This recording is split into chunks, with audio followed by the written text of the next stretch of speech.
Hey guys, what's up? My name is Jordy and welcome to my course. In this video lesson, I'm going to teach you the audio solution for a DSLR camera. Now, when talking about audio solutions, we talk about two things. First of all, the microphone, and second of all, the recorder. Now, I'm not going to talk about the microphone because when we head over to the Tuts Plus Premium website, we can see that David Boat has a great course about that. So if you want to learn more about microphones, definitely check that out. He explains a lot of things, and you know what? I'm even going to like his course. There we go, because I really do. All right, so the recorder of the camera. Before I'm going to dive into that, I first want you to understand how it all works. So we've got ourselves a microphone. That microphone goes into the camera, and that camera outputs it to a movie file. That's one solution, all right? Now, what is the camera going to do? It's going to amplify the signal of the microphone, and it's going to digitalize that into that movie file that you can see over there. Now, it does perform well when it comes to digitalizing. You know, we are recording at 48,000 Hertz, which is great, which is good, and we have 16-bit. So that's good, we can work with that. But then when we take a look at the amplifier within the DSLR camera, it doesn't perform that well. So we need an external amplifier to use the DSLR as a professional recorder. So the solution for that is we have the microphone and we are going to stick that into an amplifier. And this here is the Juiced Link amplifier, and I also have that one. Now what that does is it outputs also 48 volts, so that means we can attach shotgun microphones to it.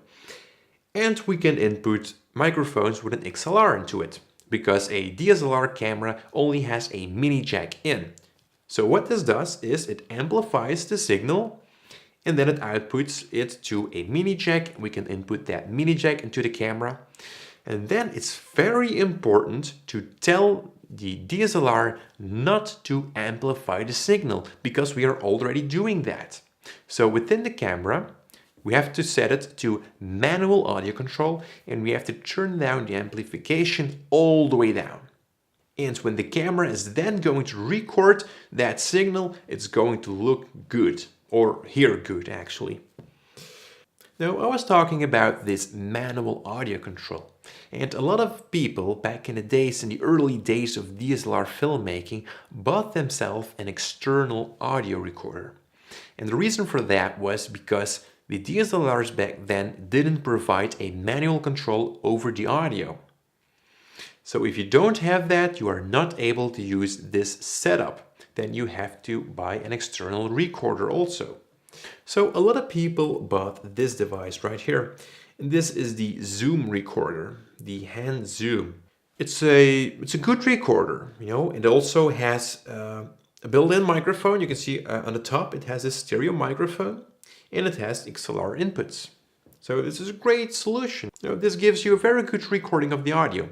Now, the problem with that is, first of all, the recording. You have to press two buttons before you can start actually recording your scene. First of all, the button of your camera, and second of all, the button of that recorder.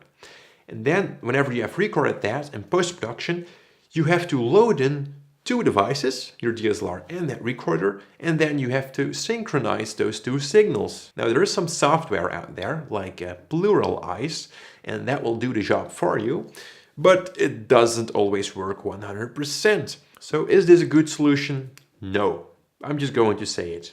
Today, it's not a good solution to record your audio externally. That Juiced Link does a hell of a good job. And whenever you do reportages, even professionally, it does a great job. I use it professionally and I'm very pleased with it. The sound in this studio right here is also being recorded directly onto the camera. Now guys, when you are doing narrative work, maybe documentary work, big production work, then it's always, of course, better to use an external recorder. Like I've told you, the recorder inside the DSLR is good, but it's not the best, of course, out there. When you have a sound guy, I think he will probably prefer his own recording solution. So don't get angry at your sound guy if he wants to use his own recorder as a narrative work. Of course, that is going to do a better job. But again, like I've told you, for reportages and all that kind of stuff, the internal recorder of the DSLR is a great, no, it's an awesome solution. And then finally, I want to talk about my last picture, and that is the ambient microphone.